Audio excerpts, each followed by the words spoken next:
Hi, this is Holly Knight. I am a Songwriting Hall of Famer, and you're listening to Tom and Zeus on Shout It Out Loudcast.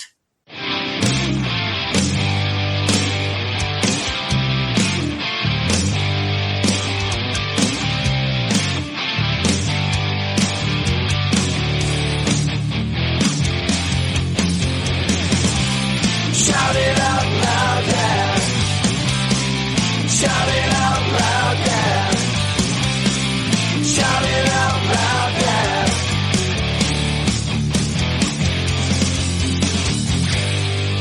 I like it.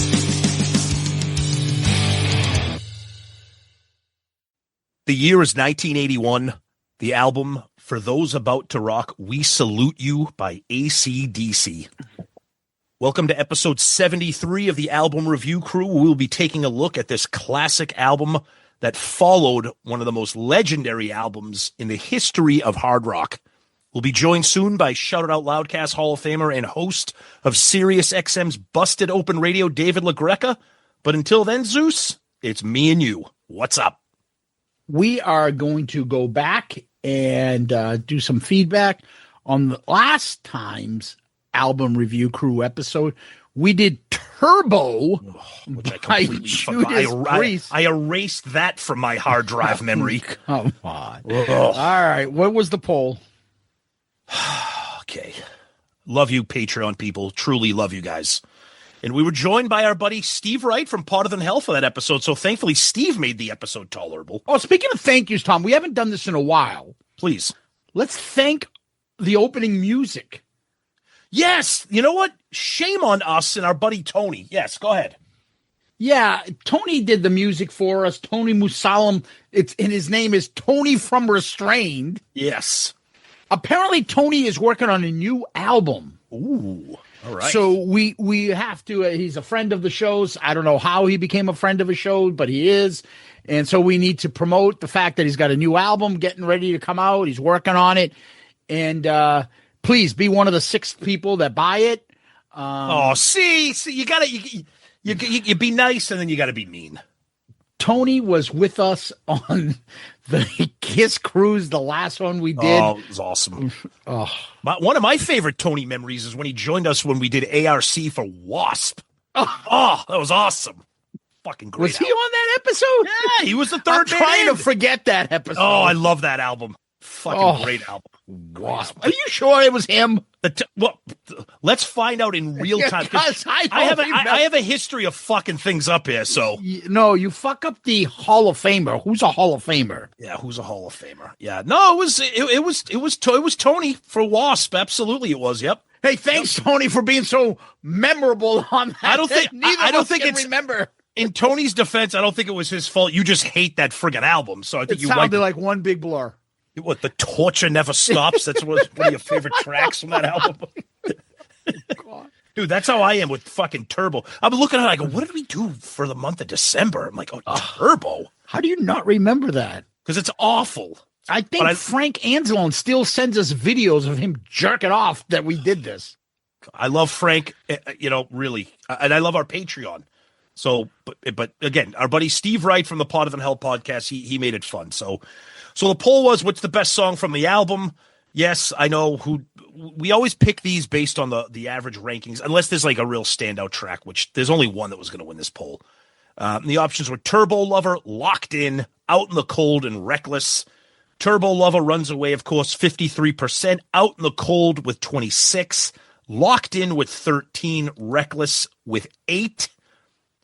Todd Harrig says, I would take Out in the Cold if you'd edit out that synth intro crap. Well, Todd, bad news. That's the whole fucking album. So I would have to just edit out the whole album. Our buddy John Gross, Out in the Cold. Like I said, this song should be the opening song every night while they tour. That's, look, I'm not a Priest guy. I just find that's a really odd song to open up with. But I don't know. What do I know? I'm not a Priest guy. That song is good. And by the way, Tom, I do stand that I do want to make a point that I said that Parental Guidance should have been in there. Not yes, Reckless. you did. But again, I usually take the average 4 songs, but whatever. So my bad. We don't need no parental guidance here. No, we don't. Coach Green says, as I usually do, I listen to the album after hearing your take. I still think it's my favorite Priest album. Wow. Okay. Then Vet Halen wants us to rate the 30th anniversary cover, which takes a lot of the color out of it and just makes it mostly blue and red. It's kind of weird. Okay. Our buddy and Shout It Out Loudcast Hall of Famer, Nige Savage.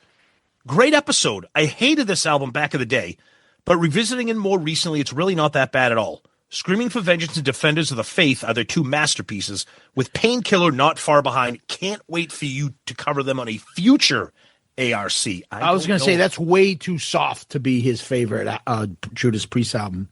Yeah, I don't know.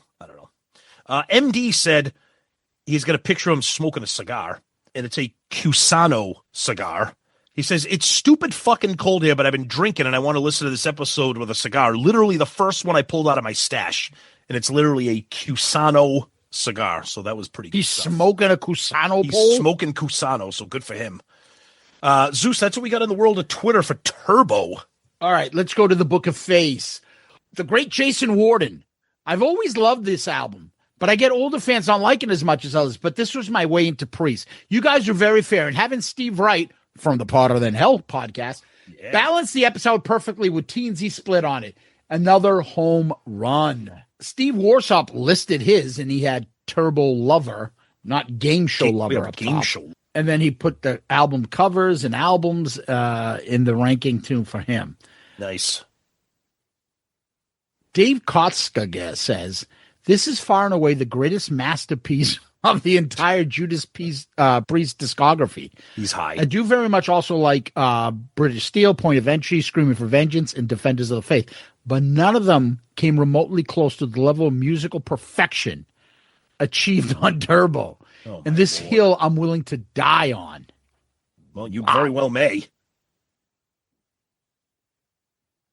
John Gross adds, like I said last night during the chat, he was talking about the Patreon chat we had. When this came out in 86, I was always a Priest fan.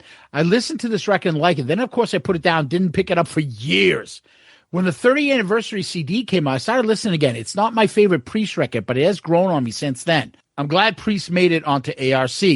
It's always a great listen, however. Can't wait till next month. Happy New Year's, boys. Thanks, John.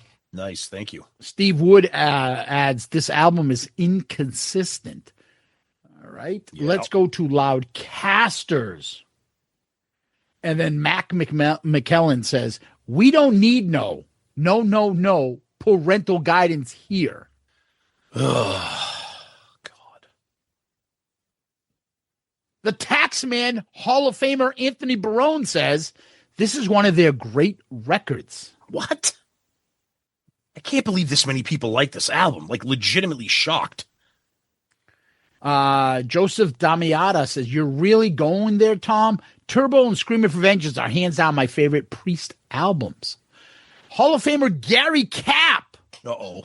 For whatever reason, I got into this album. I'll never forget when I saw them on this tour. When the machine gun part came up in Turbo Lover, Glenn's guitar fucked up, and he was pissed and threw it on the stage. My God, wow. Daniel Holler Houston says, a New Year's miracle. Because we picked this. Yeah, it was a miracle. Sean Dahan said, haven't listened yet. Did you guys talk about how they needed an offstage drummer during the tour for this album? No. Dude, it's the album review crew talking about an album. We don't get into their The whole tours. thing should have been off stage. Put it that way. The great Joe Decker. I'm still bitter that Under Lock and Key didn't get the votes. Not a fan of this album at all, and shocked they learned they opened with Out of the Cold on this tour. Turbo Lover would have been a perfect opening song, though I'd rather listen to Game Show Lover. Joe, you're right. I'm very upset that Under Lock and Key didn't win. It's to the point now where people are picking the albums that they know we're going to have the most fun with. And I think everybody knows Turbo sucks, so they wanted us to talk about it. That's Tom that's saying that, not me. And sorry, Zeus, love you, buddy. Disclaimer.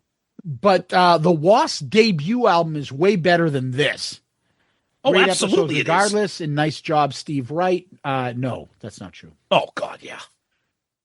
Mike Murphy adds, never a huge Priest fan, although Hell Bent for Leather is a great album, but as ridiculous as most of the album is for Judas Priest, Turbo Love and Parental Guide is catchy as hell. This was a great and hilarious episode. I'd also remiss if I didn't mention that I'm eagerly anticipating next month's ARC when Tom chooses Hicks's Midnight Dynamite. While Blow My Fuse is Kix's most successful commercial and viable album, diehard Kickstards like Tom know that Midnight Dynamite is Kix at their most raw and artistic peak. Told you, you got put now as a Kickstart. So because I like 3 or 4 songs and owned Blow My Fuse, now I'm a Kickstart. Okay, good. We'll see what happens when I pick it. I only know 3 or 4 songs. The only songs that I know are the ones that are like on MTV. All right, Frank Anzalone. Fellas, you fucking nailed it. Every song was spot on. I was glad to see you enjoyed it for the most part. Zeus is a little more than Tom. Well done having Steve Wright as the third man in. Great to have a perspective of a JP fan. Also, shout out to all my fellow Turbo-tards for voting this one in. It is certainly a unique album for Priest, but it also made accessible for 13-year-old Frank, especially with MTV being one of the centerpieces to our world in 86. Thank you again for doing this one and giving it the true ARC touch. More proof of why you guys are number one and have so many true, in capital letters, loyal listeners and friends.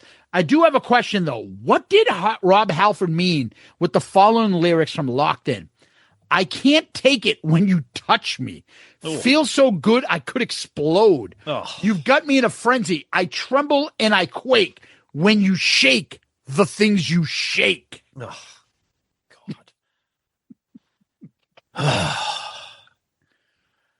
Hall of Famer Joey Tight Pants Romanek.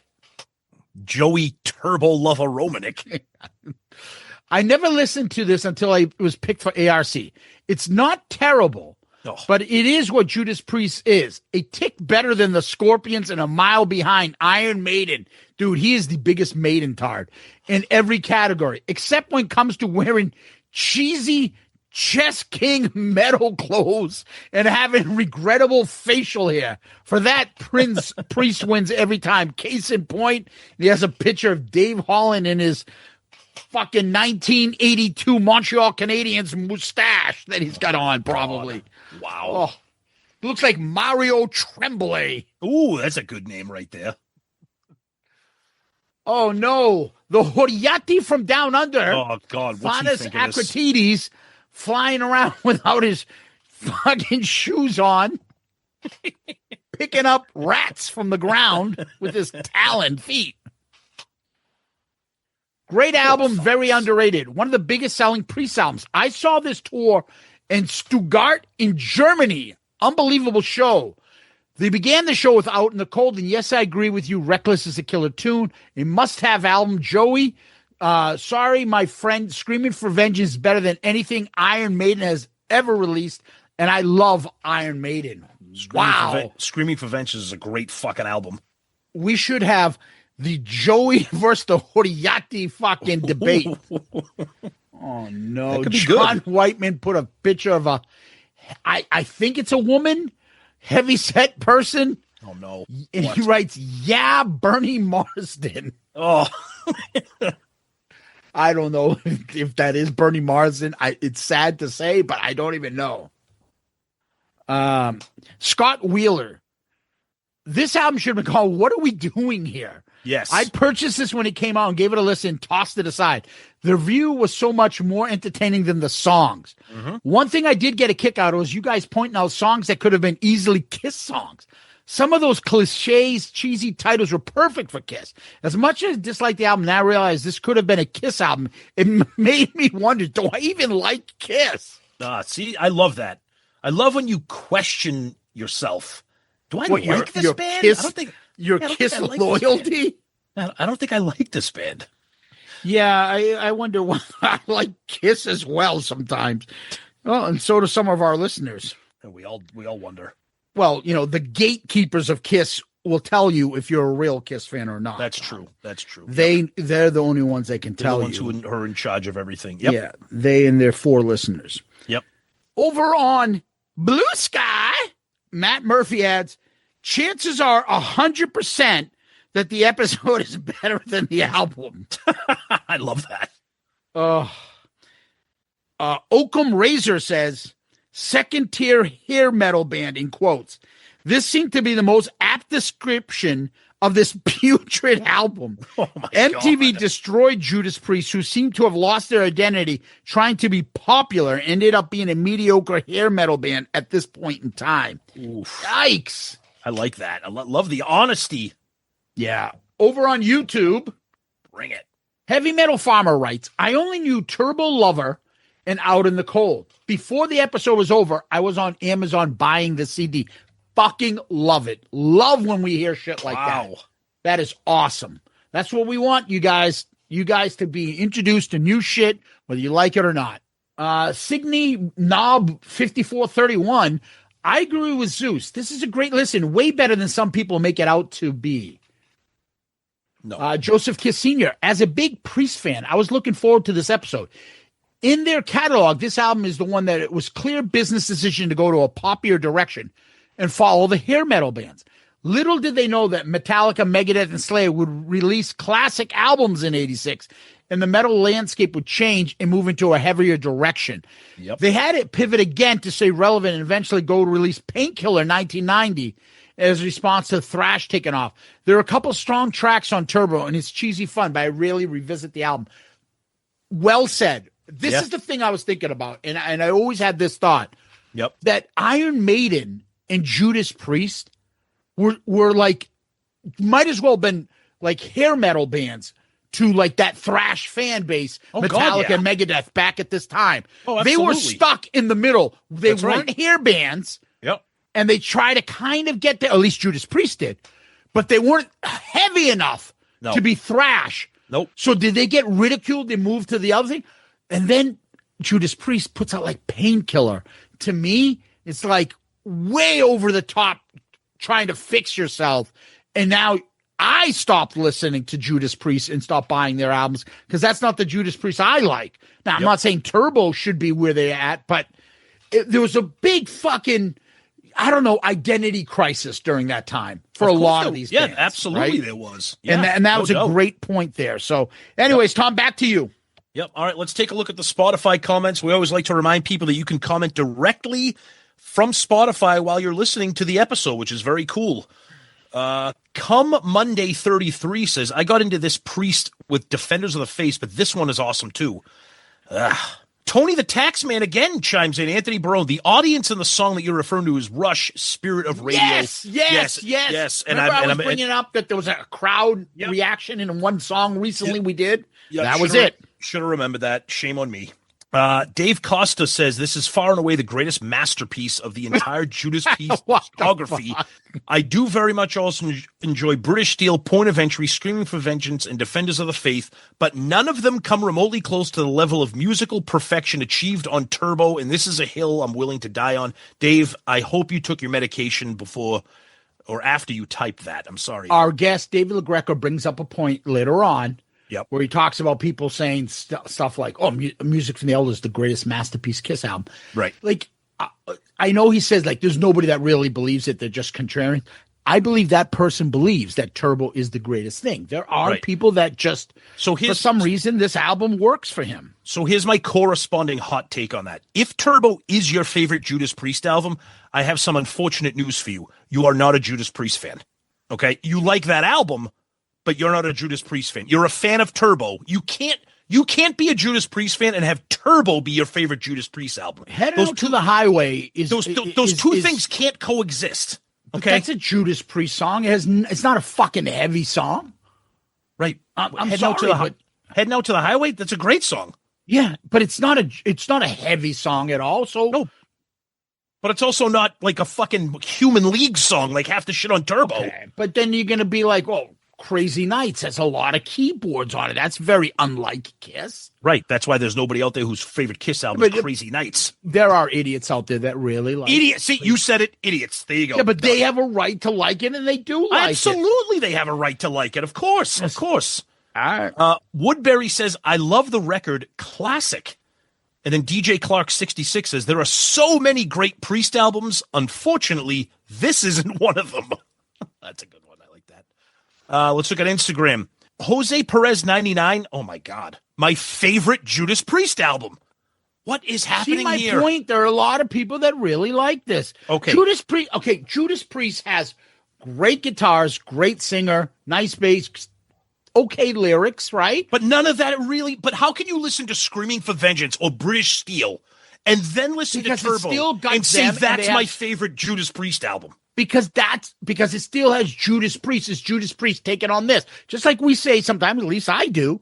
That's Kiss doing more pop music. That's Kiss doing grunge. That's How would you Kiss feel doing this? And I say it's still Kiss in there. They're just trying something else. So the Kiss formula is still in there. So Okay. that's other people probably saying that's still Judas Priest in there, but they're doing this. I don't like fucking Painkiller, but that's Judas Priest being fucking heavier. Like, Right. I don't know. It's the same thing. It's the same thing where it's like, okay, what would you say if somebody said their favorite Kiss album was Unmasked? Okay, I love Unmasked, but But there are people that say that. They're fucking stupid, but there are people that say that. okay. I But don't doesn't know. mean they can't like Kiss or Of it's not a course, Kiss I get album. it. I guess my point is Turbo is so far and away left of center from what Judas Priest is usually known for. Hard rocking guitar, twin guitar Go dueling. listen to Animalize and then go listen to Unmask and tell me that's the same band. But you're kind of making my point though. You're kind of making my point. But it's still a Kiss album. correct. They're both Kiss albums. It's the same thing. It is a Judas Priest album. I know. Just a poppier Judas Priest. But you said it can't be, that's not a Judas Priest album. It is. It's just them doing something different. I still think the formula and the DNA of Judas Priest is in these albums. It is. It is. I just think it's so extreme, but that's okay. Whatever. Yep. Vet Halen says this album will always remind me of driver's ed class and my high school girlfriend in her 83 Dodge Charger, which coincidentally was a stick shift. Ooh, maybe you were her turbo lover. Dave Rockstar says, Happy New Year, guys. I really love that Judas Priest, similar to Kiss, has a lot of variety in their back catalog, and this is a good example of that. Turbo Lover and Out in the Cold are my favorite tracks on this record, just like Rat, previously reviewed, who I love too. Judas Priest never had any major success in Australia, so never heard any of their songs on the radio or saw a video of theirs as a kid growing up. Can't wait for the next pick. Okay. And let's take a look at, we got an email here from our buddy Rob Karhukangas. Rob, I'm sorry if I messed that up. Guys, great episode on the Judas Priest Turbo review. It's an album that I liked back in the day. I still like the album, but a fair bit less now. I'd like to comment on a couple of things that were said on the episode. Quote, these songs would fit well on Crazy Nights, end quote. While these songs would fit on Crazy Nights stylistically, most of these aren't even good enough to make it onto that album, and I'm a pretty big fan of Crazy Nights. Quote, I'm surprised they didn't release a couple of these other songs and see if they stuck.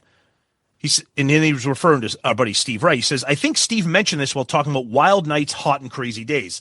I'm glad they didn't do that because if they did release a couple of other singles and they did stick and became hits, we would have got another album of the same kind of stuff. Happy New Year. Keep up the great work. That's a good point, Rob. Yeah, maybe they were, I don't know what they were doing. And then we got one from Angelo Capasso. Apparently, Zeus, maybe this is something you said because I don't remember this. He says, you guys crack me up. Tommy Aldridge does look like Freddie. Yes, he looks like Freddy Krueger on the drums. Okay, I thought I remembered that. And that is Turbo Feedback, Zeus. All right. So let's take our quick little break. We'll be right back with Hall of Famer David LaGreca. All right, so this month, our third man in, the host of the Sirius XM show, Busted Open Radio, and more importantly, a shouted out Loudcast Hall of Famer making his first appearance on ARC, the great David LaGreca. David, welcome, brother. I am so excited to be on. And yeah, this is the first time I've been on with you guys since you inducted me into the Hall of Fame, which is a big deal. That's I right. went right to social media and I posted how proud I was to be a Hall of Famer. Yes, it's a big deal. Very big. Big deal for me. I listen all the time, and I'm like, and I know you guys, and I annoy Zeus all the time, Tom, with constant phone calls. And then, but the other thing is, you know, I was new to your show, so I go back and I listen to old shows all the time. As a matter of fact, yesterday I listened to your review of Kiss Alive 3. Oh, Yeah, wow. you recorded that show 6 years ago. Holy so, like, shit. you know, I could like call you guys and be like, I can't believe you did this show 6 fucking years ago. Yeah. You don't remember doing the show. Nope. So, That's wild. I love it. Love it. Yeah, and I always love our phone calls because then I'll try to get because I get excited on the opposite end because then I can get my wrestling takes out on somebody. and I can almost hear him shaking his head. Well, that's because they screwed the greatest wrestler of all time, John Cena. Oh, God. Gee, stick to Kiss. Stick to Kiss, That's Zeus. exactly what I get, Todd. That's what I get. It's like, oh, stay in your lane, buddy. What are you talking about? You're good at what you do. Stay in your lane. Stick to Kiss. What an insult. Like, and maybe the second greatest, Hulk Hogan, and then he's like, Oh, God. Here we go. Here it comes. It's all good. It's all good. Dave, I'm excited to have you on. This is Tom's pick. Mm-hmm. He picked this album. So why don't we just start it off with there? Tom, how'd you get into the album? Yeah, so this continues my trend of picking albums from 1981, which I believe might be one of the greatest years in rock. I've done Billy Squier. I've done a couple other 1981 albums, High and Dry. Have a couple of other ones up my sleeve that are going to be coming soon. So, as I've mentioned many times, Poison didn't come out till I think 86. Tom. Yeah, the 86, not a good year, but because Poison came out. But as I mentioned many times on the show, I have a sister that's 4 years old. So when this album came out, she was 12. I was 8. And at the time, Back in Black had just come out a year before, and I kind of knew a little bit about that. I knew Back in Black and Hell's Bells. And then this album came out because you got to buy it. Back then, you just bought albums. But I remember the big, huge thing, and it was like a huge wave of nostalgia because, of course, I have the vinyl because I'm that guy.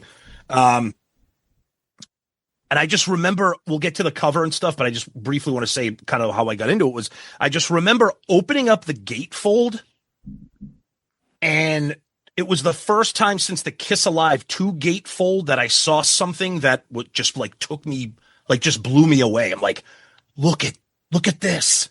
Look at this. And they're just regular guys. There's no fire. There's no blood. There's no costume. They're just regular guys can do this. And I remember putting on the album and of course the classic, the title track, and just loving the album. And I think the things to me, we'll get into it as we talk about the songs and everything else. I love this album because other than the title track, almost everything is practically like a deep cut. I mean, we David, Zeus and I saw ACDC, it was 2025, May of 2025, Foxborough Stadium, where our Super Bowl bound New England Patriots play their home games. And they played 20, 22 songs. The only song they play is the title track. They don't play anything else from this album. And I have Sirius XM, David, which you'll be happy to know. And Boneyard occasionally might play one or two other tracks from this album, but for the most part, it's a complete album of deep cuts, which is something I love because there's no fatigue. You've heard Hell's Bells and You Shook Me All Night Long and Shoot to Thrill and Back, whatever. But this is just, I'll save, some kind of more personal opinions on the album as we go. But this has just been like a staple for me since my sister had the vinyl. I love it, David. Yeah, this album means a lot to me. You mentioned 1981. 1981 was a phenomenal year in rock. And how I got into ACDC and how I got into this album was through MTV. Uh-huh. So I had cable very early. So when MTV started in 1981, the video for this song was in heavy rotation early because MTV didn't have a lot of variety of videos at that time. So I saw this video a lot, and I went out and I got the vinyl, and just like you, it's a horrible cover, and I know we'll get into it, but that gatefold and the Brian Johnson stance and this album I think is criminally underrated. Yep. And I know we'll get into the tracks, and you're outside of the title track, everything on this album is a deep cut. And I'll start off by saying that I like every song on this album. There's not one song on this album that I do not like. Yep. All right. So I'm like you guys, and very specifically like David, I saw this on MTV. I had MTV from the get-go. And I just remember, you're a little kid, so your memories go in and out. But I just always remember ACDC was in that kind of shit where your older brothers and cousins, you'd see their notebooks. Van Halen would be scribed on their notebook. Led Zeppelin, Kiss, ACDC. That was easy to do, right? Yep. And this was kind of one of them. I saw the video. I kind of knew of them. And I remember my older cousins, especially crazy older Mike, oh, big balls. Oh my God, big balls. And Dirty Deeds and things like that. So you would hear songs. And just like a lot of stuff about Kiss, I didn't know what was what. I didn't know there was a new singer from Back in Black from the old singer. I had no idea. I didn't get into that kind of stuff until later. I heard that, AC/DC had a different guy in the beginning. Which songs did he sing? And I realized, he sang Highway to Hell, and I heard other stuff. And then I got into like AC/DC itself around college, went back and when the remasters come out, just like Kiss did the remasters, they had all the albums. I just started buying them all, and I became a collector. So I have the US versions of AC/DC albums, and I bought the Australian versions where the tracks are different and everything's different. So I have all that stuff. I will say one memory I have specific. I was in junior high, and I got back into Kiss. And I remember a kid giving, Kiss is all gimmicks. Kiss is bullshit. And I was like, the fuck is AC/DC? And the guy was like, AC/DC is a gimmick. There's a fucking grown man in a little kid suit. Right. And they're making fun of Kiss songs. I'm like, sorry. For those about to rock, we salute you. That's so sophisticated shit. And I remember specifically with this song and this album, fighting with Kiss, people that were hating on Kiss about this. So I always had some fucking piss and vinegar about this specific album. Wow. Yeah, but just like a lot of stuff, like as much as I begrudged Metallica, they ruined my hair metal bands. You listen to the Black Album and be like, I can't deny it. I can't not like this. Right. Or I listened to one from Injustice for All. I'm like, all right, this is good. I know I'm supposed to hate this band and hate this stuff. I just like it. AC/DC is the same way. Like, listen to Highway to Hell, Back in Black, and all the TNT and shit. And then when you start playing sports in high school, you can't. AC/DC is and that's one thing we probably should do, Tom, sometime on a Dorm DM episode. Top 5 bus ride musics in high school. It's funny. AC/DC is probably easily, if you had like a Family Feud, definitely top 4 answers on the board. AC/DC. It's funny you say that because I'm glad that we had David on for this episode, because I swear to God, I'm listening to this album like. Every song on this album could be like a wrestler's intro, like in some way or another. You know what I mean? Yeah, a lot. This is why I love listening to you guys, because you bring up these memories of like when I was a kid. First of all, the Metallica stuff, we can go hours about Metallica. Maybe we will sometime. And I actually just had an argument with CM Punk. It's on YouTube about Metallica. So we'll stick a pin in that for another day. Fair enough. But with AC/DC, for me, guys, it filled a void because, and I know it sounds completely ridiculous now, but, the rock versus disco thing was for real. Like, when, I'll never forget where I was when I was by my cousin's. And he was like, "Have you heard the new Kiss song?" And he's like, "I love it." And I was like, "Wait a second, you like disco music?" And then he's playing the disco station, and they played Kiss. And I'll never forget the DJ saying, "Yeah, Kiss has been discoized," and like, and me and my friends from that point on hated Kiss because they were now doing disco and like we're rock guys. And I know, Zeus, you bring it up and it's like, I get it, it's a gimmick, but AC/DC filled that void because they were like what rock was supposed to be: stripped down, guitar driven music, no keyboards, like pure just music. And AC/DC and this album in particular really filled that void that Kiss left when they started doing the disco and the pop. And I think a lot of people, I really feel like because Kiss doing that, it drove a lot of fans away. And a lot of those fans gravitated towards bands like ACDC. Yeah, that makes Yeah, sense. totally. By the way, did you tell CM Punk he was overrated? But that's a different subject. The other thing too, real quick, the other thing I always keep coming back to 1981, and I forgot we did Rush Moving Pictures, we did Billy Squier. There's a couple other things I have. I can't even think. We've done a ton of albums, but the thing about it, 1981 for me, there's I don't want to name other albums because like I'll pick them in the future. It's like it's kind of like the last era of music that I can think of before things got like over categorized. Like there was just like rock music. Like there might have been like hard rock music, but there wasn't like hair metal, new wave. People listened to Foreigner. They would listen to Right. Def Leppard. Yes, They would people listen to listened to Styx. AC/DC. Like it was all one thing. And It was like, Journey. yes, it was like album rock. And everybody just and I always bring up my older cousins that got me into Kiss when I used to flip through their LPs. And it was like all these. It was Queen. It was ACDC. It was Kiss, Boston, Lynyrd Skynyrd, Journey, Styx. Like Just Loverboy. Yeah. Shit like that. You could listen to all of it, and Right. you wouldn't be called a pussy, Right, Because because you people- listened to Loverboy. yeah, you didn't have like the niche things that you had like only 4 or 5 years later. It was like, oh, you listen to hair metal? Oh, I listen to Metallica. I listen to Iron Maiden. Oh, you listen to Bon Jovi? Oh, I listen to Megadeth. Like back in 1981, you could listen to all of it. And no one cared.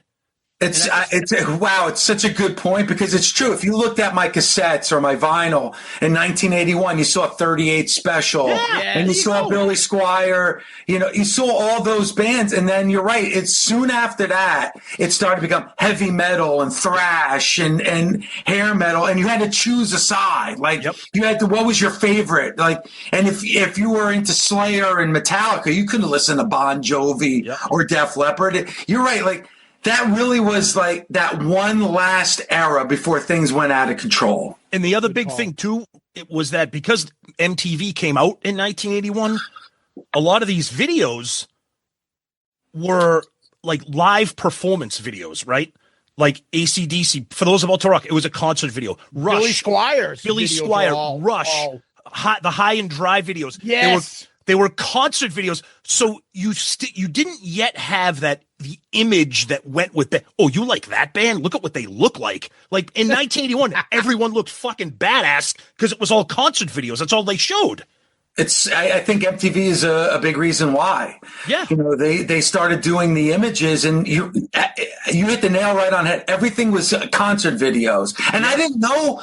I was pretty much blind and deaf to that style of music. MTV opened up my ears and my eyes to all these bands that I really didn't know.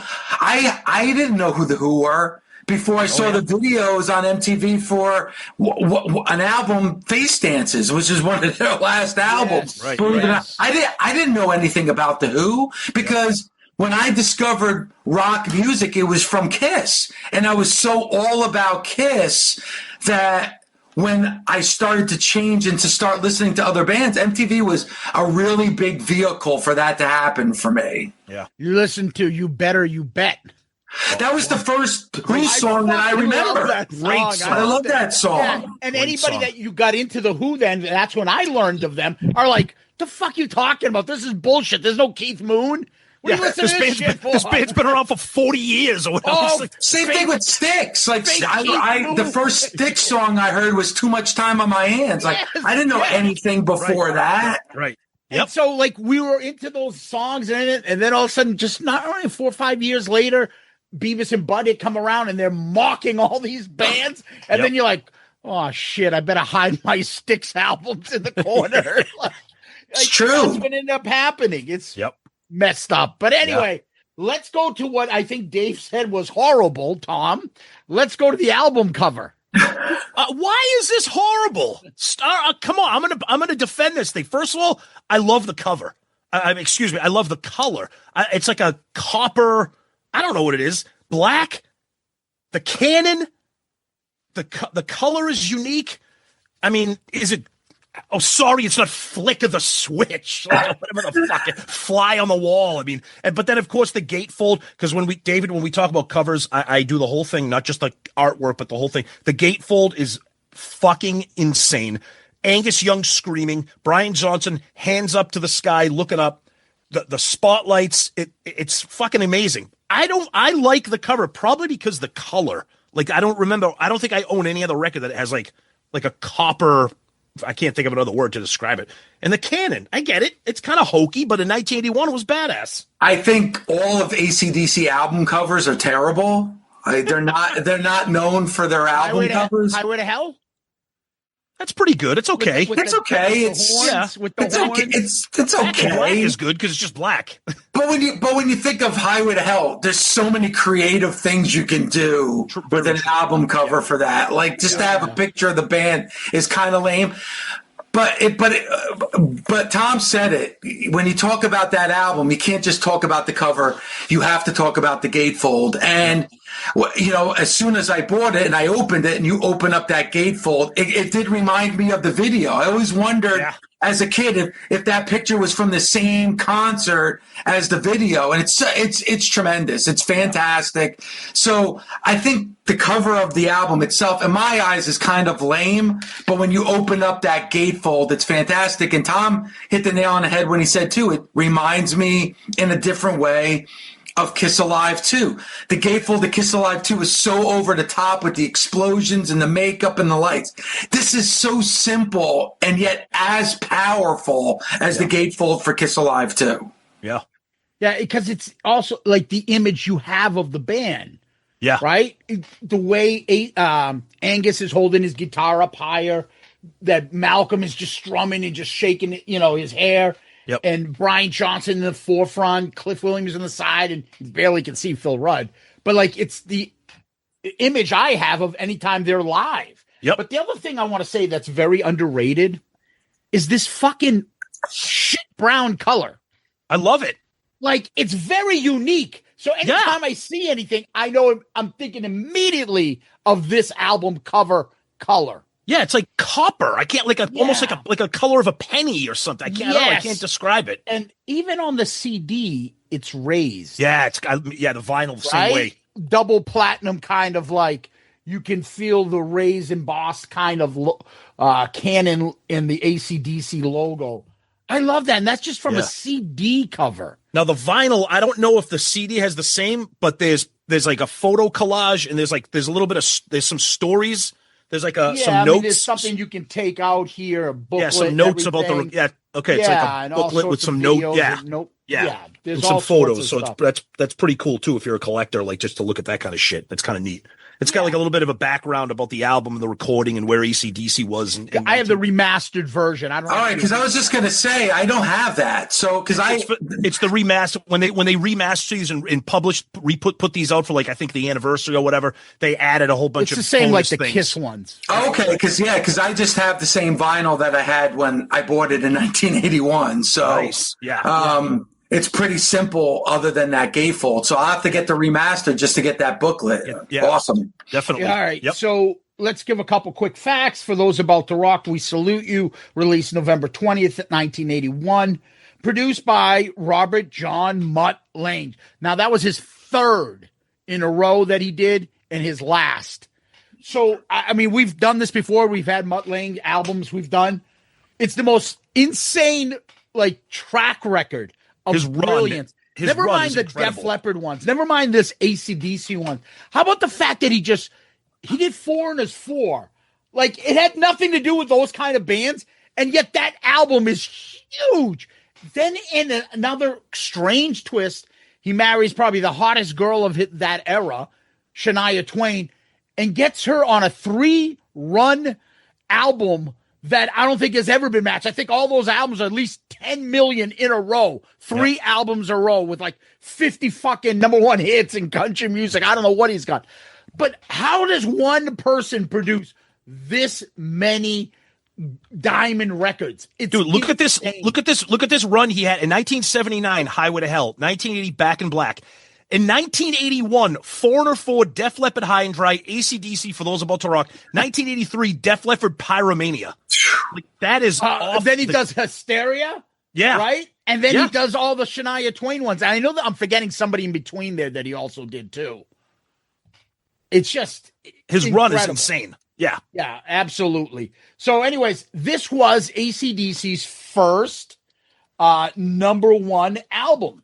It went to number one, stayed there for, Crazy. I think, a few weeks, 3 weeks, right? Yep. It went 4 times platinum and was a letdown compared to what they just did with Back in Black. 4 million albums sold, and it was a letdown. Oh, he did Bryan Adams' Waking Up the Neighbors. Oh, okay. Yeah. Okay. That okay. was huge. He's done Michael Bolton records, but still successful. It's just an incredible run of fucking music.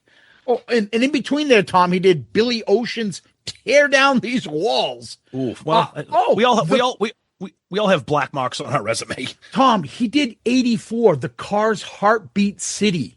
That was a Remember huge how big album. that fucking album was? A huge album for them. insane. Yeah. It's Crazy insane. run. Guys got an incredible run. Yeah. Don't sleep on Billy Ocean, by the way. I'm a big Billy Ocean guy.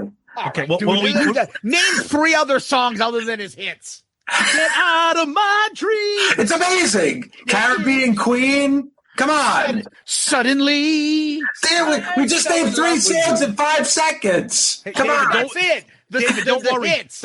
The run that our Patreon members are on, they'll probably pick that fucking album next time for us to review. So we'll have you back. Right.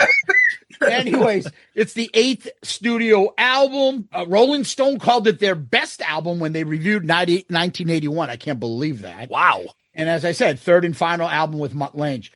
That's what I got for this album as far as facts go. You guys ready? Let's get to the title track. Can I ask a quick question? Sure. Go ahead. Absolutely. And was Back in Black when Back in Black came out? Like, meaning, like, was Back in Black that huge when it came out? So let me explain. So Go ahead. Back in Black is like a few albums I can think of that are Diamond Records. And tell me if this is not true. Back in Black took forever to get to the part where it was Back in Black and Diamond. Yep. Same thing with Guns N' Roses' Appetite for Destruction. It didn't come out and be fucking selling off the charts. It grew and grew and grew. You know what the other one was? Hysteria. Same thing. Hysteria didn't really take off until they started doing Pour Some Sugar on Me, which was like their 4th or 5th single. And then it was like almost a year after its release. And that's why I asked the question, because Back in Black came out in 1980. This came out in 81. Right. So it's, it's not like For Those About to Rock came out 5 years after Back in Black. Right. I would have to think that the popularity of this album when it first came out helped Back in Black. Oh, totally, David. Yeah, because we grew up in the age of going to the record stores, and how many times did you go to the record store to look for the new Kiss album? And while you're flipping through, you're like, "Oh shit! I don't think I've ever seen Harder Than Hell on vinyl. Oh, I'm gonna grab that." You go to the record store to buy For Those About to Rock. You're like, "Oh shit! But they have Back in Black." Back in Black. Plus, it became generational too.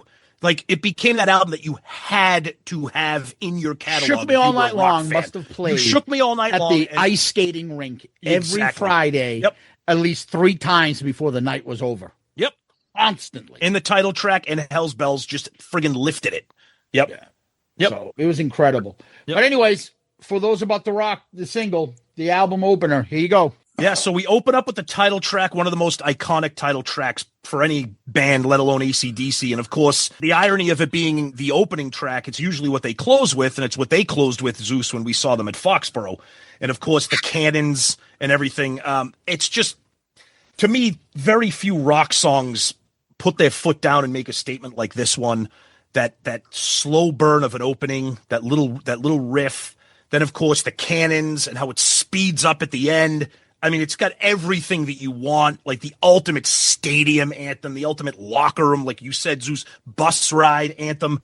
It's a song like this that actually makes me surprised that this album has only sold 4 million, because I feel like this song alone should have elevated this up into diamond status. But yeah, it's one of the great songs. And like we said earlier, it's pretty much the only song that most non-AC/DC fans know from this album, David. I think it's their best song. I think you can make the case it's one of the greatest opening songs of any rock album, and I think it's their greatest, it's their masterpiece in my eyes. Wow. I love this song, and I'm with you. Just from this song alone, I feel like this should be a diamond album, and I feel like if they released anything else outside of that song, it would have been. It just feels like they put all their focus and concentration on this one song, and it's interesting that it's For Those About to Rock. It's the ultimate opener, but yet this is the song that closes all their concerts. Like it's crazy to me. But because I saw the video first, every time I listen to this song, I think of the bombs going off and like Brian Johnson ducking as like the cannons are going off, and Angus, running up and down the stage, headbanging, and it's amazing to me about how genius this song is. And I know it's a bold statement, but I truly believe this is their best song in their catalog. Woo, I like hot takes. All right, Zeus. So For Those About to Rock, all the songs on this album are credited to Angus, Malcolm, and Brian Johnson. So just getting that out of the way. All the writing is credited to them. For Those About to Rock, We Salute You, taken after the old like Roman gladiator. For those of us who are about to die, we salute you to Caesar and the gladiator stuff. And they got it from there. And apparently when they were doing something or recording this, it was when Princess Di was getting married. And there and that, there were cannons going off and stuff like that. And then they had that thought about, how about cannons in this? That would make great sense. Anyway, I had a little animosity to this song, like I told you guys in the beginning, because people told me that Kiss is a joke, and then this was on MTV.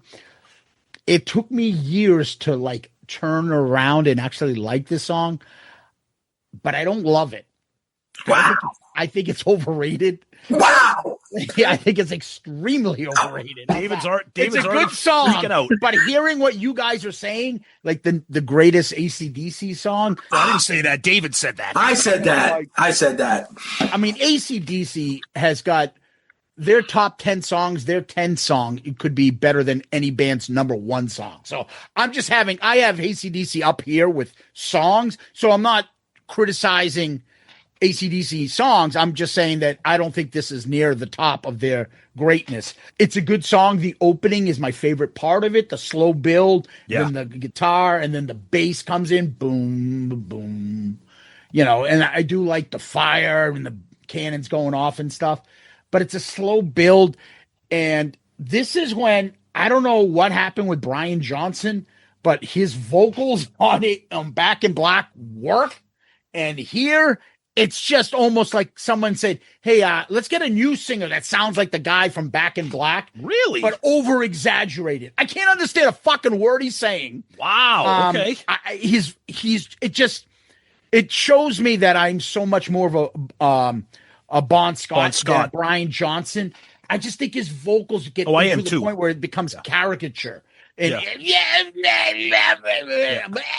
like, what?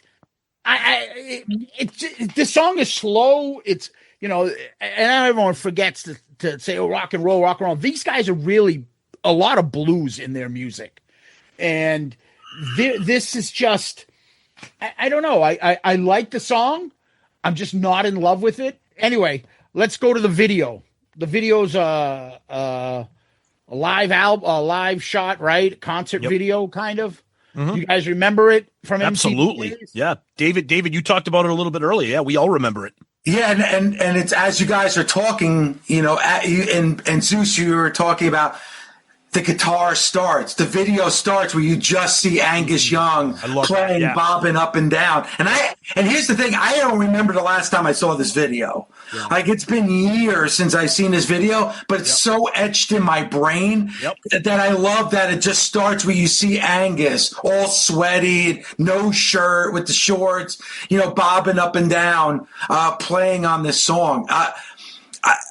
I understand what you're saying about Brian Johnson's voice, and I'm a Bon Scott guy more than Brian Johnson too. I think probably everybody says that at this point. But But I do think this song and this album is Brian Johnson's high point. And I love Brian Johnson in this video. Like I wanted to wear that cap thing. I remember, my uncle, Italian family.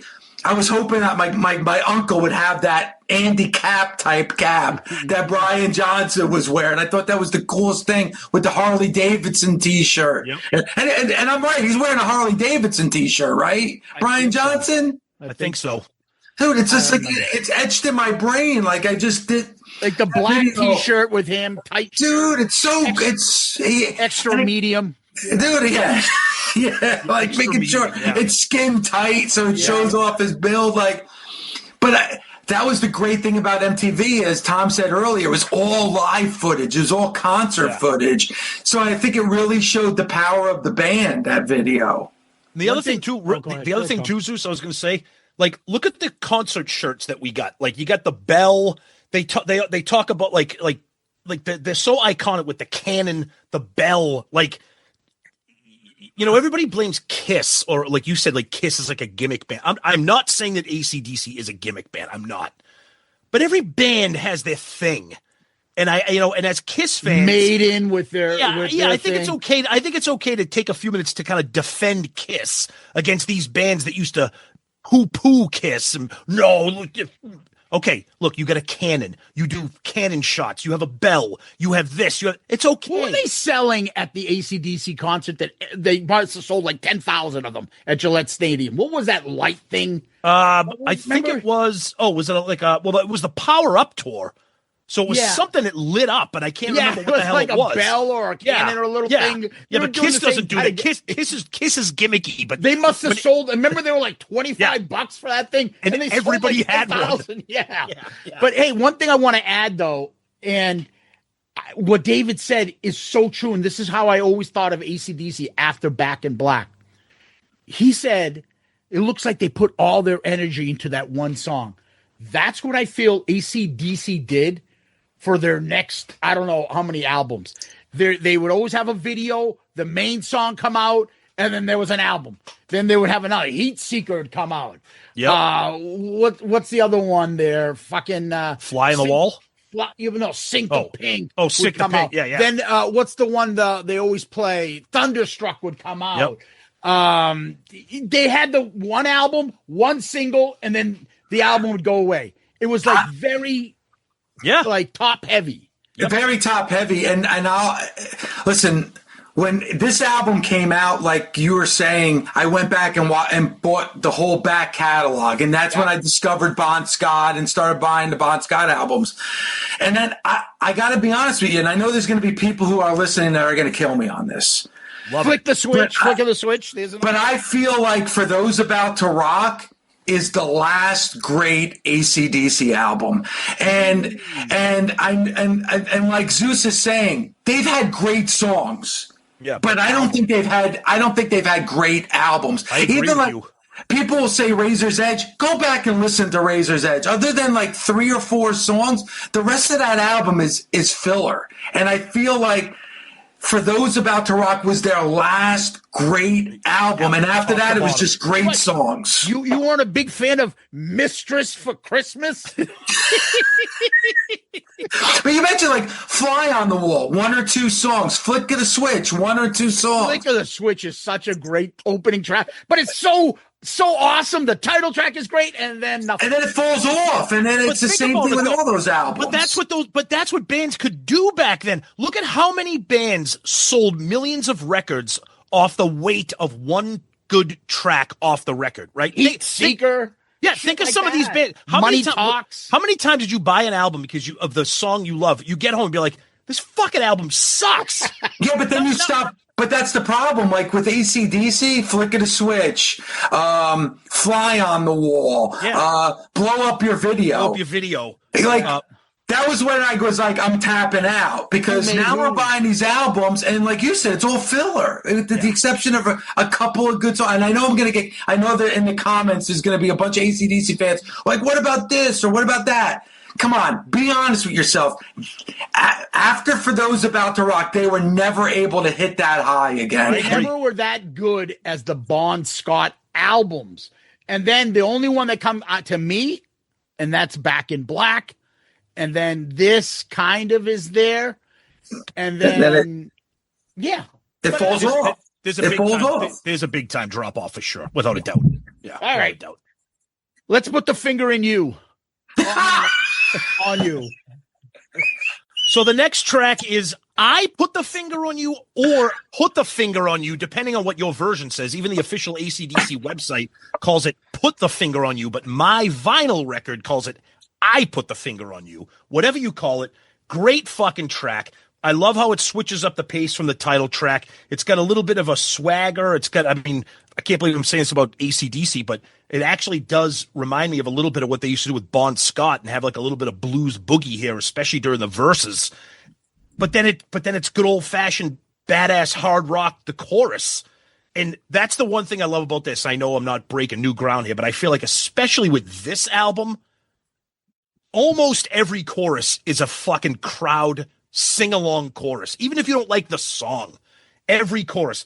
But I think this is a huge track. David, this song might be the only one other than the title track that you might get a little bit of play from. Maybe Ozzy's Boneyard plays this a little bit out here. But I think this is a great track, and I love how it switches up the tempo from the opening track. And I don't know if AC/DC released any other single, but for those about to rock. But this, if they didn't, this should have been a single. Like the first single. I don't mean to cut you up. The first single was actually "Let's Get It Up."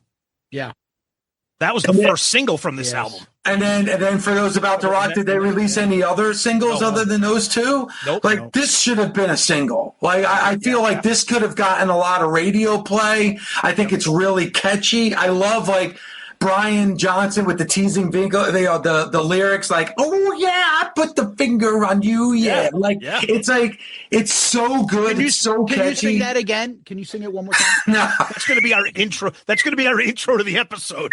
Like it's so, and again, the song starts with just the guitar, just Angus coming in. I love this song. And I feel like if this song would have been a single and a video, like I think it would have done a lot for the album, because this could have been a radio hit in my opinion. Yeah, I agree. It's funny. I Put the Finger on You is on the album itself. That's what I have. When I ripped the CD to my desktop and then put it on my iTunes, it's Put the Finger on You. So you're right. It's complete mix up there. The song kicks ass. It's a great AC/DC song. So I've had this album for years. I never really listened to it. I'll be honest with you. Really? No, you're a huge AC/DC fan too, which is surprising. Because I'm not a Brian Johnson guy. Okay. So when you pick this, I'm like, all right, I'll listen to it. I've listened to it before. I just never really anything. Like I didn't hear, Shoot the Thrill that got my attention. Oh shit. But this is the closest I got to that. Is this song stood out as like, wow, this is fucking good. So this is Back in Black good. Like it could be on that album that good. Fun song, rocking song. And it's the same old thing that what Gene says about AC/DC when he talks about, that's like your new album's like your last one. No, it's like all our albums. Yeah. We all sound like this.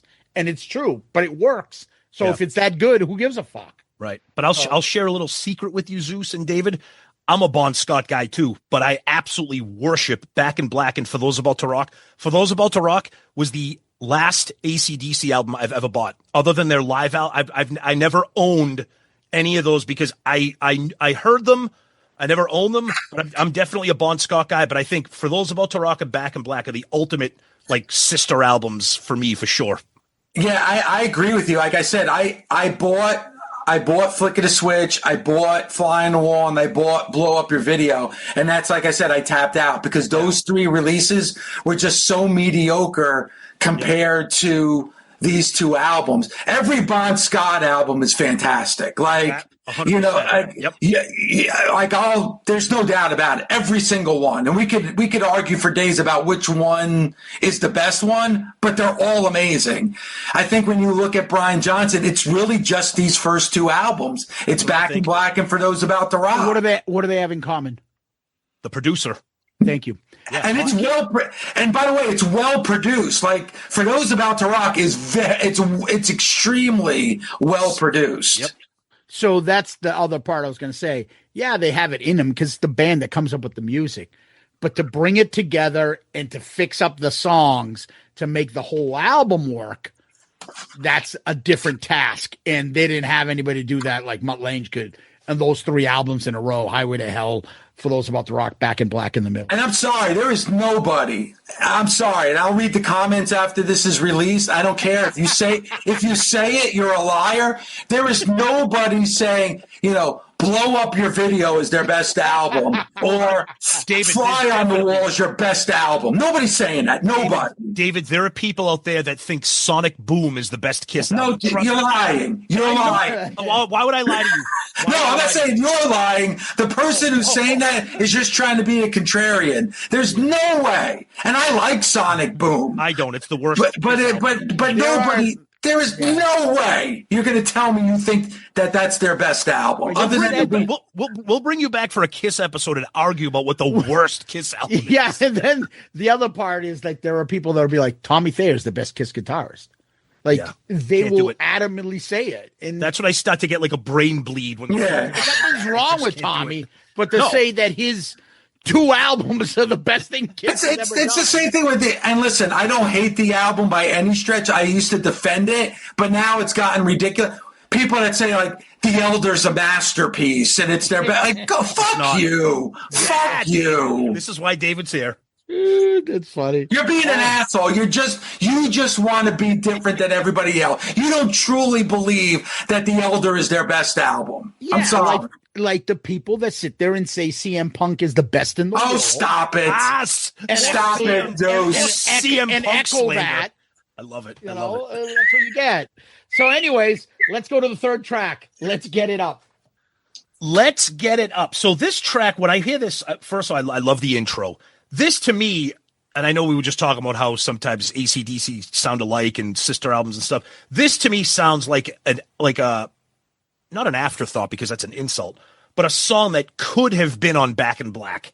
I think just the vibe of it, the groove of it.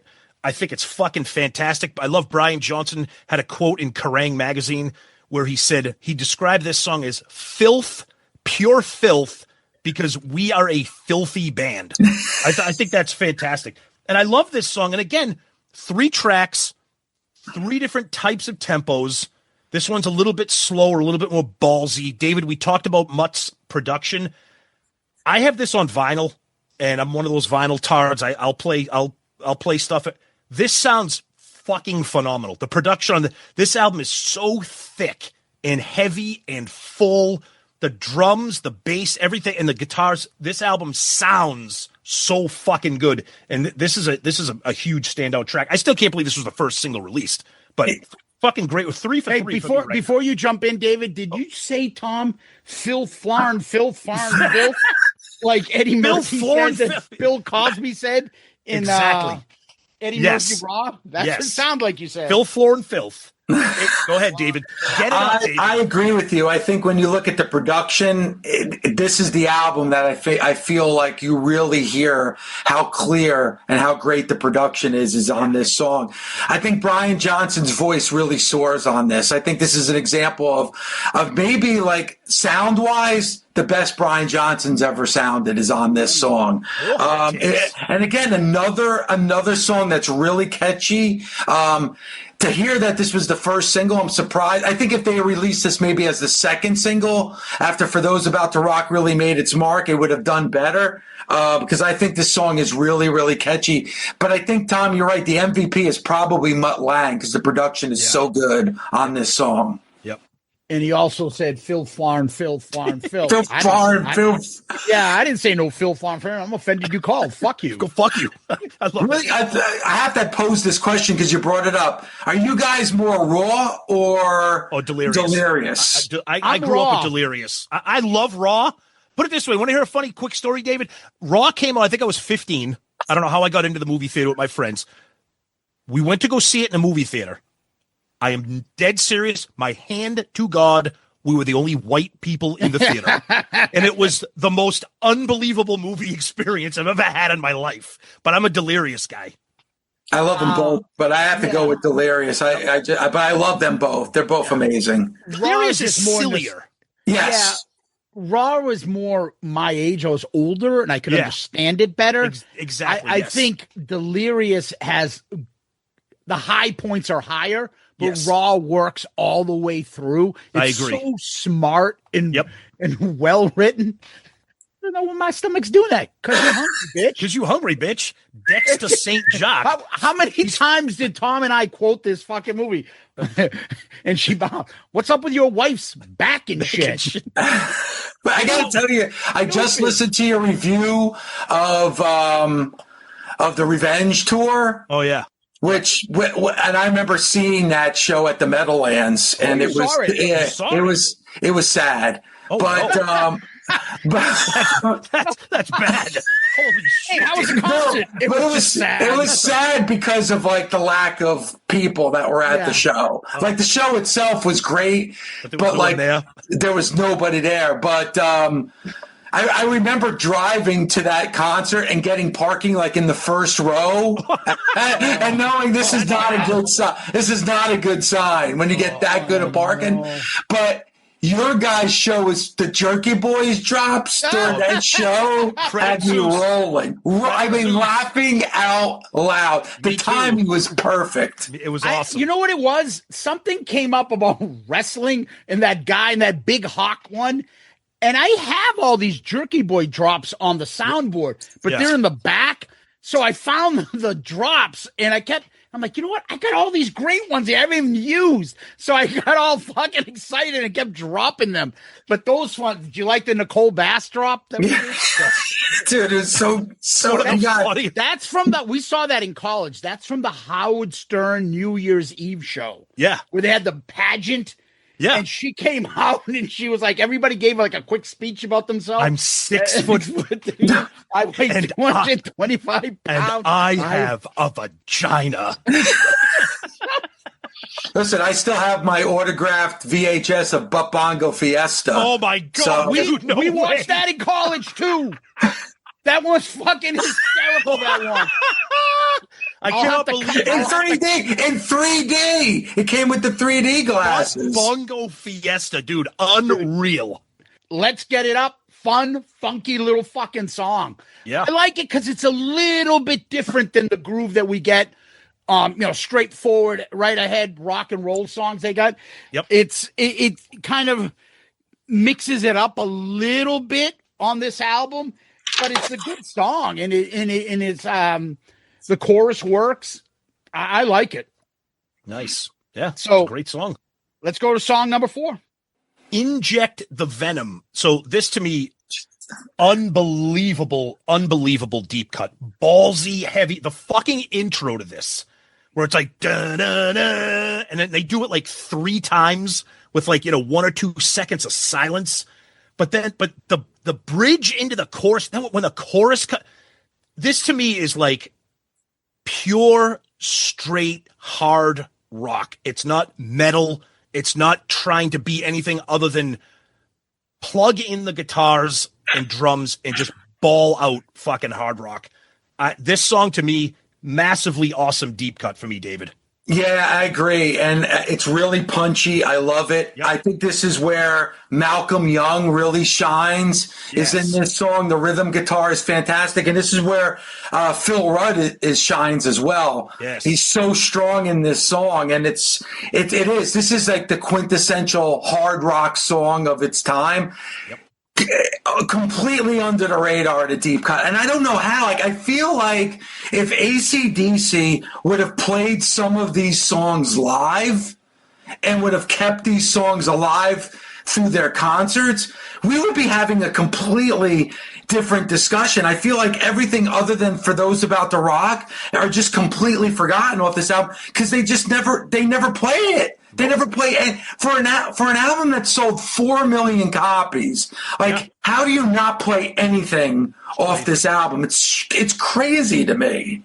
Because they have to play all those, Bon Scott hits, and then Back in Black is their destroyer, where they have to play a bunch of songs from there. And then they have the rest of like the next 6, 7 albums where the title track is a big hit.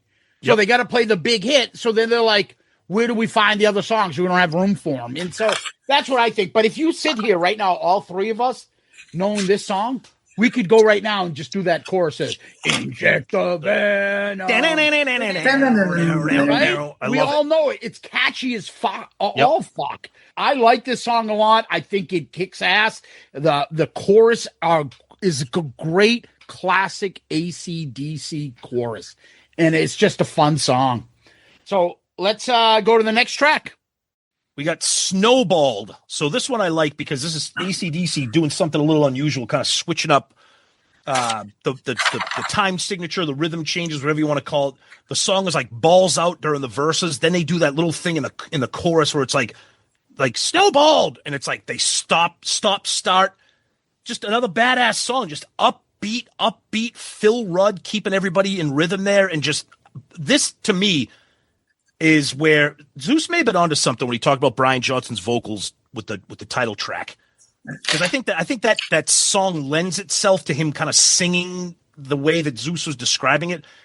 He's much better than that. And I think a song like this, it shows that he can sing. He can carry a little bit more of a melody, a hard rock. But again, we keep saying it. Forgive me for being a broken record. Just another deep cut. And that's probably why I hold this album so special, because you are not going to hear Snowballed anywhere unless you decide to press play when you want to hear it, David. Yeah, and I feel like, and Zeus said something that I didn't think about, but it's so true. Like AC/DC has to play all those Bon Scott songs. Yes. Because, and I feel like a lot of people discovered those Bon Scott songs after Bon Scott had already passed. Yeah. Like, I feel like because of the popularity, and I think it starts with this album. Like, I feel like with this album, and I'll use this song as an example because it's definitely a hidden gem. I feel like if they promoted these songs more, because it sold 4 million copies. I bet you most of those copies were sold in the first year that this album came out, because nothing else is played from this album. Yeah, so I feel like, I feel like if you look back at it, this album probably sold more in its first year than any other AC/DC album, because they don't keep this album alive. And the reason I bring that up, because this is a truly hidden gem on an album full of hidden gems. I love Angus's solo in this song. I love Brian Johnson screaming, Snowball, at the tail end of the, this is a great song. It's a great song. And it's hard because there's so many great songs on this album. Yep. All right. So we're talking about his voice just become a parody. I mean, I'll just tell you, I forgot the part when we did Let's Get It Up, when he does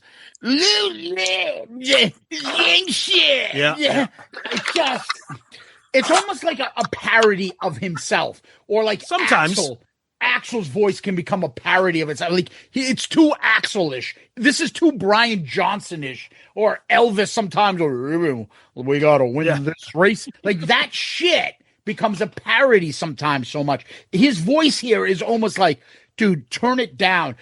This is one of my choruses that I do not like. It reminds me of the Psycho Circus type Paul Stanley choruses that don't work. It's just the name of the title repeated. It's not rhyming against anything. It's not going with the guitar or the rhythm. Where it's just snowballed. Okay. Wow. We're in the Psycho Circus. Okay. It doesn't rhyme with anything. It doesn't. The fact that you are comparing Psycho Circus to an AC/DC song is it's offensive. Okay, this is about as deep as a deep cut you can get on AC/DC, though. I'm not comparing Psycho Circus to Jailbreak. I mean, come on. Okay, fair enough. All right. Okay. Which is probably the best AC/DC song of all time. It's a great song. It is a great song. Not only the best song, it also is their best video, if you've ever seen that video. Oh, it's a great video. Yeah. Oh, my God. It's the greatest fucking video of all time. But anyways, the song's good. It's just, this is when you get to all AC/DC songs sound alike. I was waiting for this. I can't believe it took until this song. Yeah, because this one doesn't stick out as much. It just seems like it's in there. Versus Inject the Venom or Let's Get It Up. It's a little slow down and Put the Finger on You. It's got that fucking badass beat to it. And obviously for those about to rock is very unique. This is the first one's this could have been on any album from AC/DC. If you put this on Fly on the Wall or something, or Razor's Edge, I wouldn't know. Right. So, Yep. I don't gotcha. know. It's okay. Again, Okay. I don't even know that now that I'm thinking about it. I don't know any ACDC song that I'm like, that song sucks. Fast forward that. I've never heard one. No, because they're all it's all guitar rock. You like it. So you might like some more than others, but you don't hate Which it. reminds me, because you just said it earlier, David, like Phil Rudd gets like no love because he's not None. humongous fucking set like Plus, he's just keeping the Rush. rhythm. Yeah, like when you watch him drum, he's just basically like he's not doing anything. He's not Neil Peart, like who obviously or like in that John same Bonham. year with moving pictures. He's nothing like. He's just like Tom said. He's just keeping the rhythm going. Okay, great. And John Bonham with the drum fill stuff. But I don't know any drummer that I could think of that I would probably air drum more than an AC/DC drummer with the beats. Yeah, right. Right? Just think of how you would say how simple Highway to Hell is.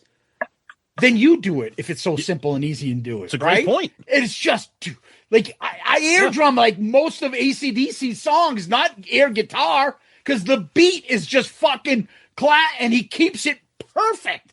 But that's Simple, exactly but what. great. But that's exactly why we love AC/DC, because the simplicity of Phil Rudd with now when I say simplicity, I'm not demeaning their talent, okay? But the simplicity of Phil Rudd combined with the simplicity of what Malcolm and Angus do, that's why everybody likes AC/DC.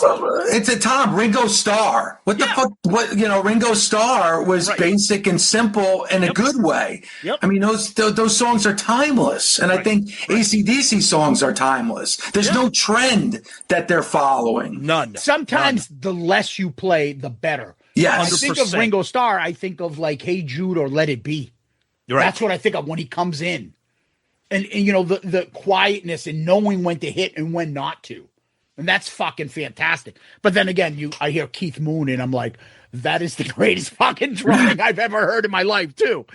But there's there's different styles. This is just underrated. It's fucking underrated. So anyways, let's go to next track. Evil Walks. So again, we kind of mix it up here. We get a little bit more funky during the verses, which I love. I love that they can do this. I love that Brian can do this vocally and that the band can do this. It's almost like they're channeling a little bit of what the Bon Scott era did, but still keeping it heavy and hard. Now, I usually don't complain about choruses the way Zeus does. This chorus is a little bit It's like it's like it. I love the song because I love every song on this album, but the chorus here, I'm like, I don't know. I feel like it doesn't like fit or something because the verses have like a little bit of a groove to them, a little bit of a kind of a funky, and it's like evil walks beside you. It's like it's not bad. It's just I don't know. It doesn't flow the way I'd want it to, but that's not going to detract from the fact that it's another great deep cut, David. Yeah, I love the guitar in this song. I love Brian Johnson. I love the when he kind of speaks. I sometimes wonder where you park your broom. Yeah, like he goes a little off character. Like Zeus was saying that there's this constant scream with Brian Johnson. On this song, he kind of goes off of that a little bit, and he changes it up a little bit, which I like. So. Yep. All right, Evil Walks. I've been still trying to figure out what it sounds like chorus wise. And I can't. I think it a little bit reminds me of "Have a Drink on Me," but like, I could see that. Have a drink on me. Yeah. Like it's slowed down, but I like the chorus though, Tom, because it is different. Evil walks. Yeah, it's not bad. It's just something with the rest of the song for me, I guess. Yeah, I to me, when a song from AC/DC sticks out, it's a good thing. Yeah. And this one does a little bit. I think the chorus really makes it a little bit different. Yep. But I'm a fan. I like it. Okay. Next track. C.O.D. or Care of the Devil, Cash on Demand. I don't know what let Brian Johnson tell you what it means. So this song right here, I feel like they're definitely trying to channel some of that energy from You Shook Me All Night Long. A little bit of like that bounce, that funk, that kind of accessibility. It's not too heavy. It's not too stomping. It's not too brooding. It's not too dark. It's got some. It's got some pop to it. The lyrics it's got a great catchy chorus. And the other thing that this does that You Shook Me All Night Long does, there's a lot of open space where there's no bass being played. It's just the drums and the guitars, and that kind of lets it kind of what made You Shook Me All Night Long kind of funky. Absolutely love this song. I think this one is a huge standout because again, it's different. And when you take time to listen to AC/DC albums, I mean, yeah, surface level, everything quote unquote sounds the same, right?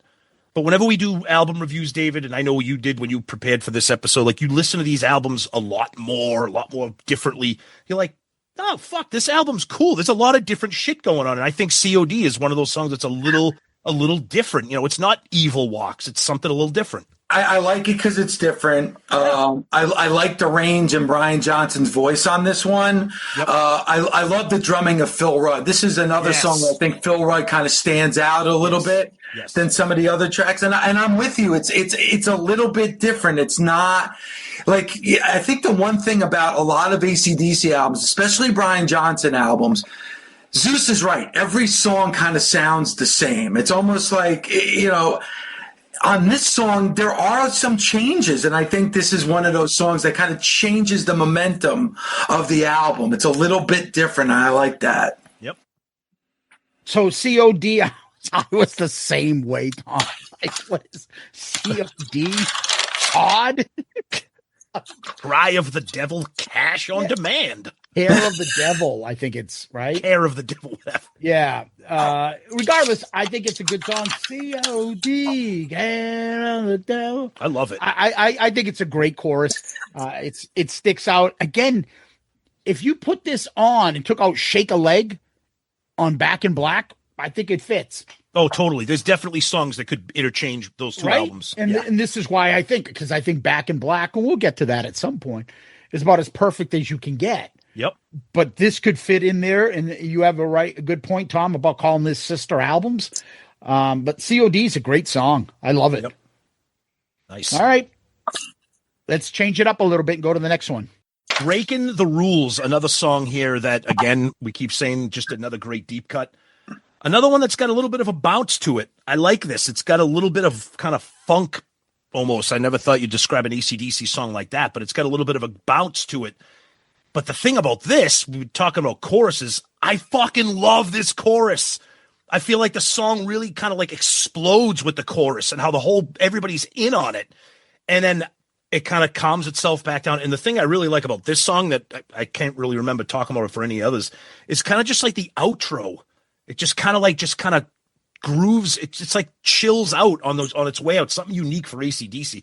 I don't know. Great tune, David. Dude, this is another one of those songs that I think if they continually played this live, I don't think they ever played it live, like this would be like a stadium anthem. I totally agree. I don't understand like why they just completely disregard this album.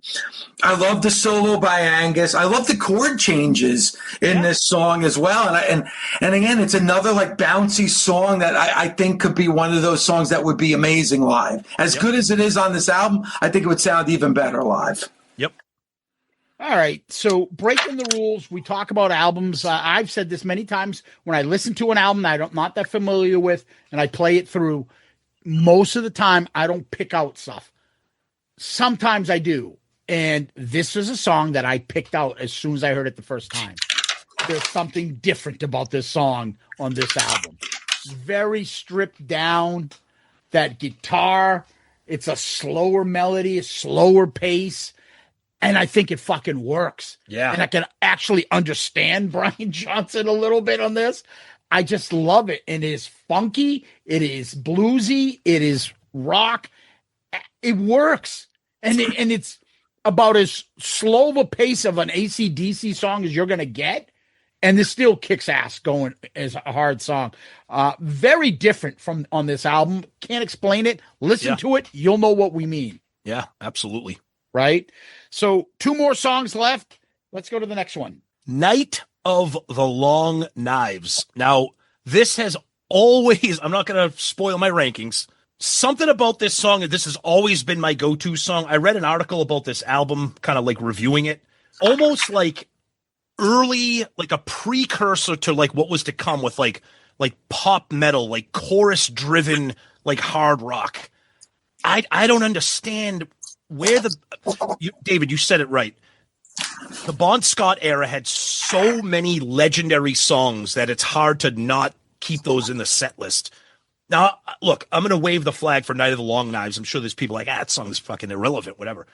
I just feel like, what a chorus. What a fucking chorus. What a vibe. What a groove. Truly, in my opinion, the most underrated track on this entire album. Ever since I had this in 1981, this has always been the song I've gone to. I just think it rips. I love the emotion in Brian's voice on this one. I love the riff by Malcolm and Angus, the dual guitar work on this album. I honestly think it's probably an example of how well Malcolm and Angus played together and play off of each other.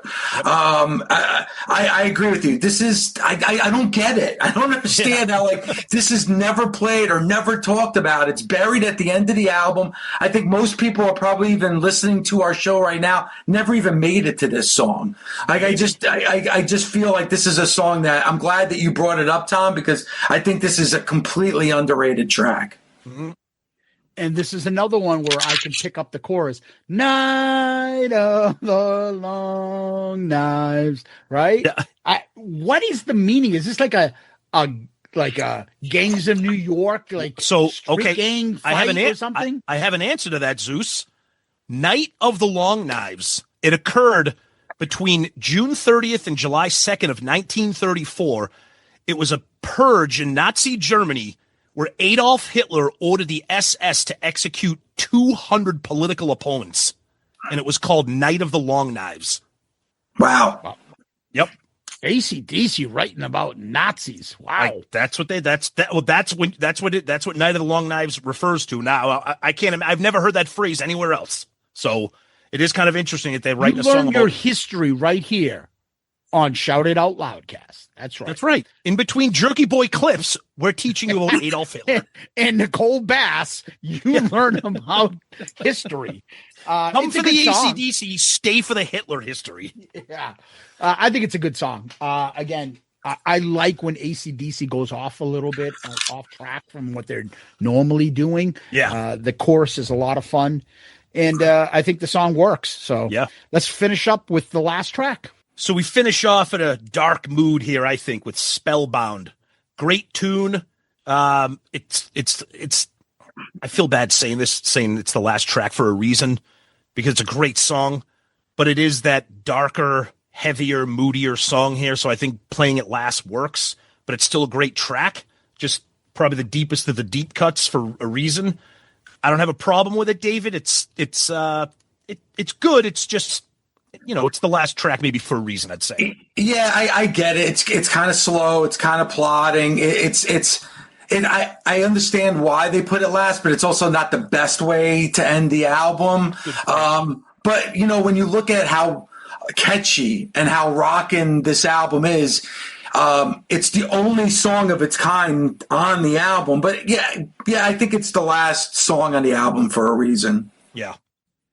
Yeah, I would have probably ended with Night on the Long Knives to me, because I think it's a little bit different. It feels like it makes more sense ending it. But this is just a typical AC/DC type song. Nothing special, nothing bad. And it's the way they decided to close the album out, not without a bang, but, all right, here you go. So anyways, that is for those about to rock. Final thoughts, Tom? Yeah, look, I love it. Hot take for me here. This is my favorite AC/DC album, which is funny because I generally prefer Bon Scott over Brian Johnson. This to me is what I refer to as a top to bottom album. Throw it on shuffle, play it in order, 0 skips, 0 low points, complete consistency across all 10 tracks. Obviously, some songs stand out more than others, but to me, there's no duds, there's no lulls, there's no weak spots, and that's a rarity for hard rock albums, I think. There's usually 1 or 2 songs you're like, why is that on there? Skip. There's no fatigue factor, as we mentioned before, so this checks off a lot of things for me. Love it. This has been in my back pocket for ARC for a long, long time, so glad we finally did it, David. Yeah, it's the most underrated ACDC album without question. I think it's Brian Johnson's best album. I prefer this album over Back in Black because what you just said, Tom, there's no skips. Like every song, even my least favorite song, I still like and I still think is a good song. It's hard for me to say their best album because some of the Bon Scott classics are hard to beat, but it is, in my opinion, without a doubt, the best Brian Johnson album. And as I said earlier, I think it's their last great album. Yep. Yeah, for me, it's an AC/DC album. Very good. Where it stands compared to other albums, who knows? But I have no issues with it. This is not something that I'm like, I have to listen to this. Right. I guess the two testament for me for ARC is always like, will I listen to this after we're done having to listen to this? Yes. And the answer is yes. Yeah, exactly. It's because it's a good album. Yep. So what we do next is we actually rank the 10 tracks. Okay. Tom, your album, you pick number 10. Number 10 for me is Spellbound, just like the track listing. David. Spellbound. Okay. Okay. For me, I have Snowballed. Ooh. Okay. That is my number 9. That's also my number 9 is Snowballed. Okay. For me, I'm just like you guys. I just switched these two. I went Spellbound as number 9. Okay. 8 for me is Evil Walks. 8 for me is Evil Walks. Okay. You guys can just trade each other's, if you want. That's fine. I got Night of the Long Knives. Okay. 7 for me is Let's Get It Up, which is tough because I love this fucking album. No, this is where now you're talking all great songs. Number 7 for me is C.O.D. Okay. 7 for me is Evil Walks. 6 for me, David, I apologize. This is how good this album is. Number 6 for me, I have the title track. Wow. I know. Yep. Number 6 for me is Night of the Long Knives. All right. 6 for me is Inject the Venom. 5 for me is Breaking the Rules. Number 5 for me is Breaking the Rules. Jesus. 5 for me is For Those About to Rock. Wow. 4 for me is C.O.D. 4 for me is Let's Get It Up. 4 for me, Breaking the Rules. Number 3 for me is Inject the Venom. Number 3 for me is Inject the Venom. Nice. 3 for me is C.O.D. 2 for me is I Put the Finger on You. Number 2 for me is I Put the Finger on You. Why don't you just tell us the name of Tom's song? 2 for me is Let's Get It Up. All right. And with a major upset, I have Night of the Long Knives at number 1. Love it. I love it. I love that fucking song. Number 1 for me is For Those About to Rock.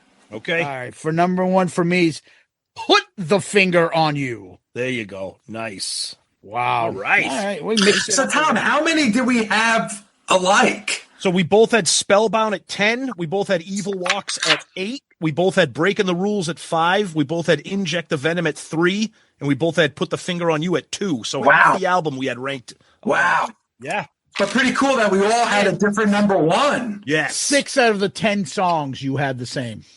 Okay. 6. Yeah. Yeah. You had the first 3, 10 through 8 were the same. Oh, no, you're right. Yeah. 8, 9, 10. We all have the same. Yes. I'm sorry. Right. Yeah, and then right. you guys both had Breaking the Rules at 5, then Inject the Venom at 3. And put the finger at 2. Yep.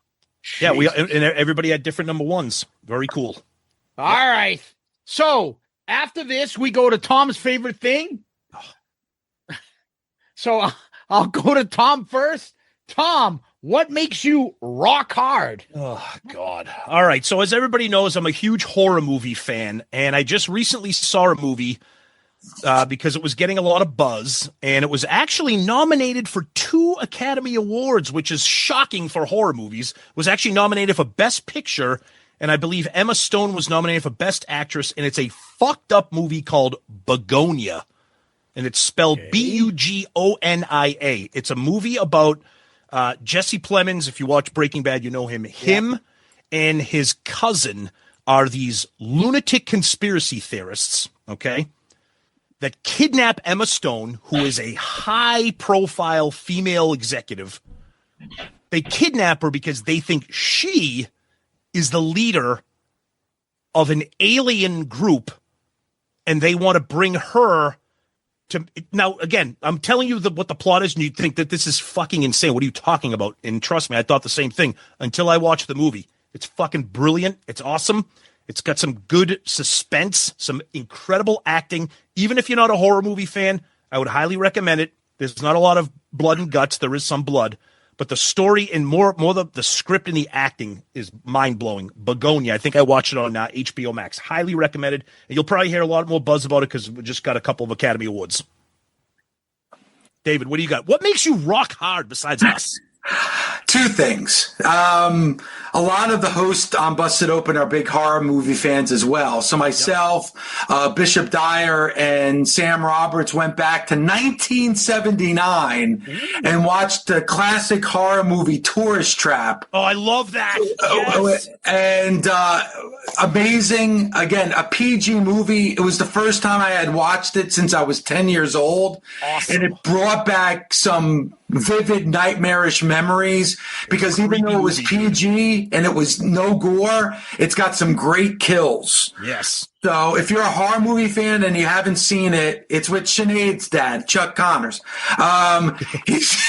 He's so fucking weird in that movie. He's so good. And then Chuck Connors, the rifleman? Yes. He's like the main villain in the movie. So from Branded? Branded. That's my favorite fucking old Western. Branded. Well, you may not like Tourist Trap, but and that's something else I just watched, and I'm late to the party with this TV show, but I just started watching it. I'm in love with it, and I don't know if you guys saw it, the IFC show Brockmire.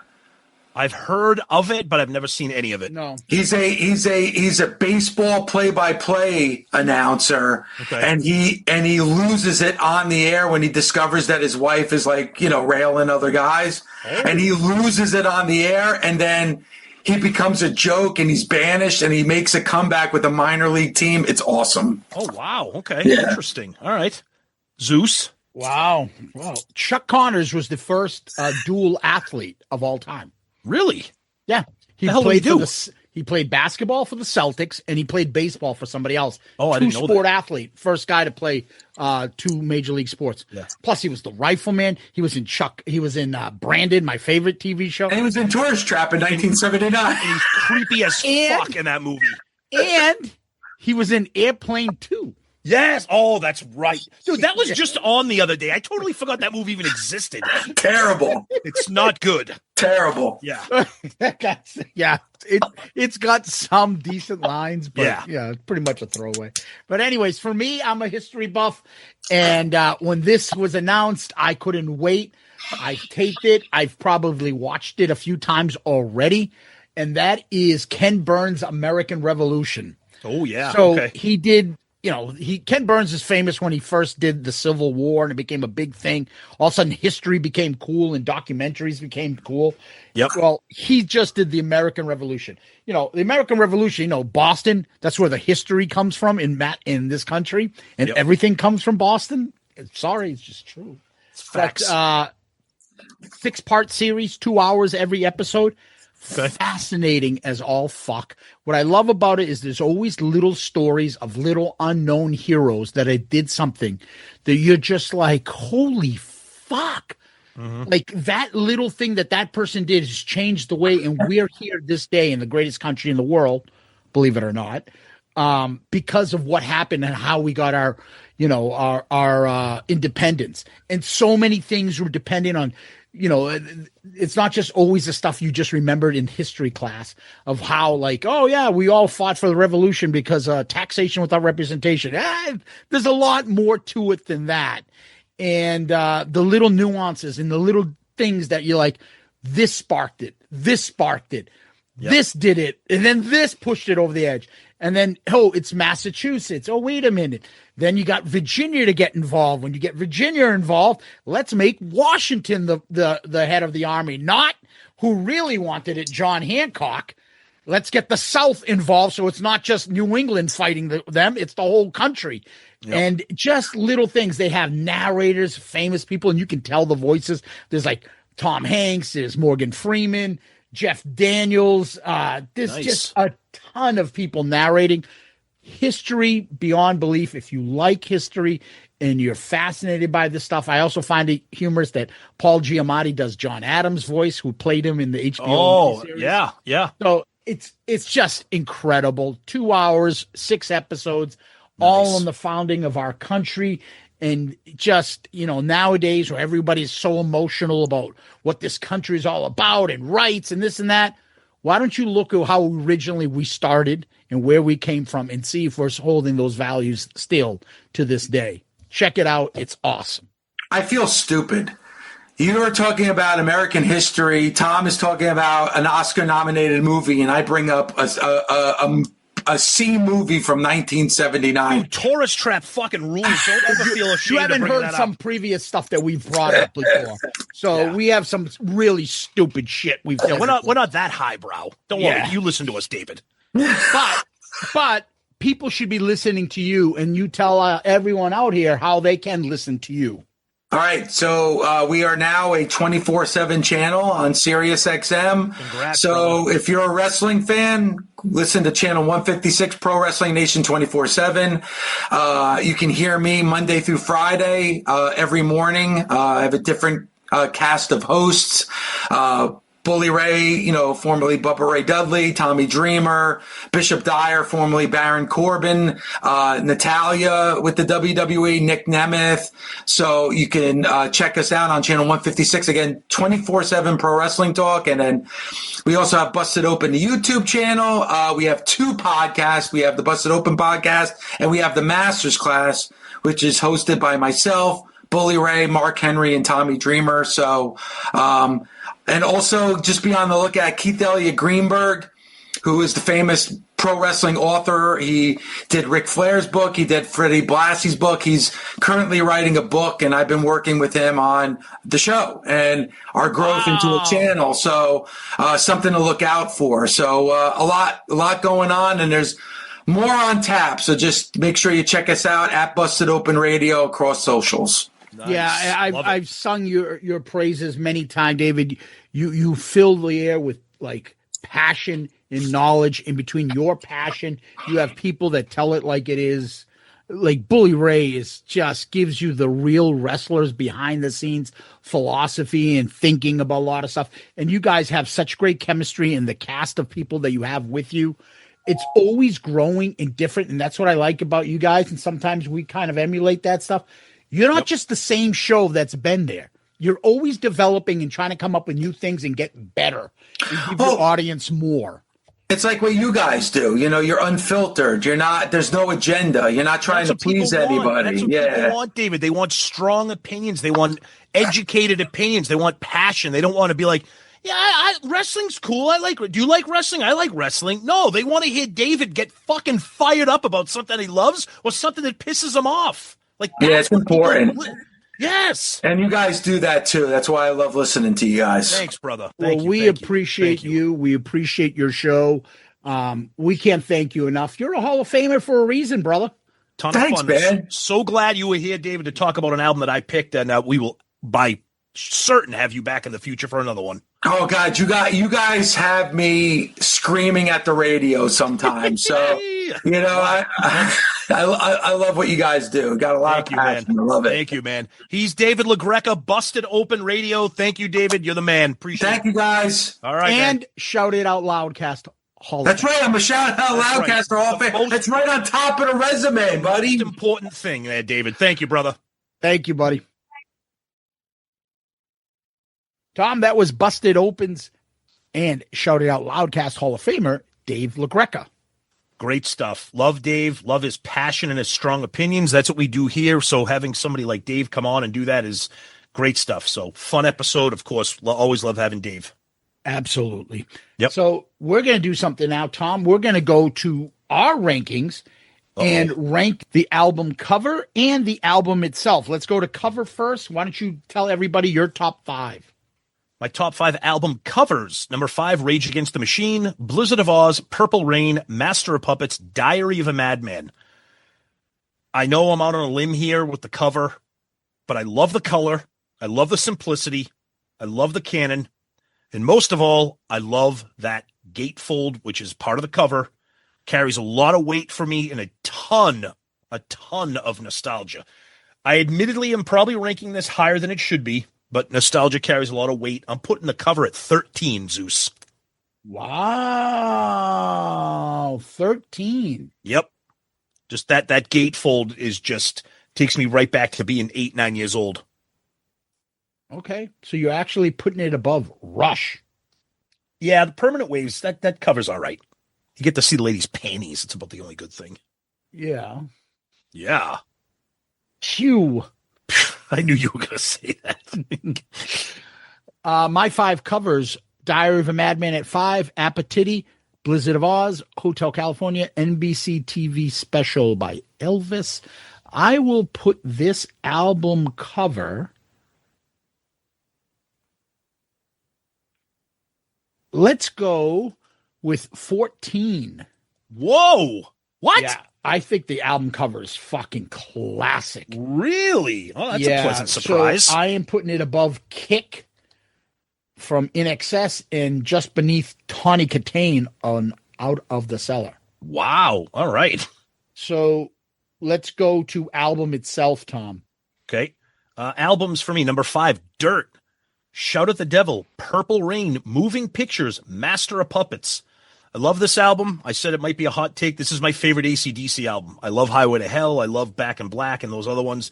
But to me, no skips, nothing. It's straight across the board. 10 kick-ass, consistent hard rock songs. This is going at number 18, Zeus. Right below. That high? Yep. Right below Rat Out of the Cellar and right above Singles. Above Single soundtrack. Yes. You fucking love that. I love Singles, but there's a couple duds and a couple skips on Singles. So okay, this gets extra credit just because it's just to me a perfect 10-song album. Okay, my top 5: Purple, 4 Blizzard of Oz, 3 Automatic for the People, 2 Hotel California, 1 NBC TV Special by Elvis. Where am I putting this album? I'm going to put this album at 42. Oh, ouch. Yeah. I'm going to put this underneath Turbo. Oh, my. Okay, that is just offensive. I can't even. And above Apple. For those about Turbo to rock, is better than For Those About to Rock. Yes. The best song I had on this album was I Put the Finger in You. I mean, on You. Yeah. It's not better than Turbo Lover. It's not better than Parental Guidance. It's not better than a couple other songs on Turbo. Oh, It might be more consistent, but it doesn't have the highs of Turbo. That's how I look at it. I like the album. I just think it's overrated. I do. There's nothing fantastic. It doesn't have, like I said, if we did a top 10 AC/DC songs, it's not even in there. It's not even in my top 20, probably. Not their top song. And I like the album and I like the songs. Yeah. It's not in my top 20. None of the songs on there in the top 20 AC/DC songs. None. Okay. So that's why, as an album, it's good. It's just not great. I'm definitely surprised by that because I know you're an AC/DC guy. I know you're more of a Bon Scott guy, which I like other me, albums. But I'm just surprised at okay. Yeah. I get it. That is AC/DC's For Those About to Rock. We salute you. Tom, tell people where they can find us. Yep. So we are an all Kiss podcast, usually dropping Kiss episodes every Saturday. But if this is your first time hearing us, we do these album review crew episodes once a month where we have a third man come in and we spend some time having fun talking about a non-Kiss album. So you can find us at our website, shoutitoutloudcast.com. That you can find all the information about our show and our episodes, links to all of our social media, links to all of our merch, and of course our email address at shoutitoutloudcast@gmail.com. And we always like to remind everyone that we're a proud member of the Pantheon Podcast Network of shows. We always like to end on famous last words. Do you have any? Call of a dog, cry of a bitch. The cream of a dream is the cause of the itch. Call on the doctor, cash on demand. If I get enough rope, might even hang. Ooh. C.O.D. Cock on delivery. I put the finger on you. Yeah. My hand's all out of control. I can't stop it getting down on you. It's moving on its own accord. Hall of Famer David LaGreca, ACDC Tards, Loudcasters, Kiss Army, Tom, thank you. David LaGreca, Hall of Famer. Thank you, my friend. A ton of fun talking about one of my favorite albums. ACDC Tards, Cannon Tards, Gatefold Tards, and Zeus, as always, my friend. Thank you. Peace out, Girl Scout.